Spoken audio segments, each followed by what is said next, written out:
Adlaw mga parikoy, mayong adlaw. Mag-ilis taog thermostat sa pison bulbo. Tanggal itong hose. Naraan bago. Dili siya mo open. Awas ang tubig niya oh. Balhin sa pikas compartment sa reservoir. So tanggalon.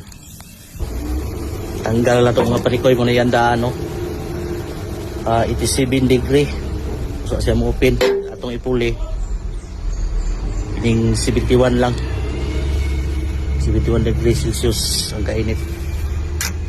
Open na siya mga parikoy. Ang pagtao dali karang bangag o makita nyo ng bangag o lalapos lang si dire itas ko do sa ibabaw gini siya anak gini siya para ang mga or na hangin nga makreate sa sulod maagi ra niya yaharang mahungaw.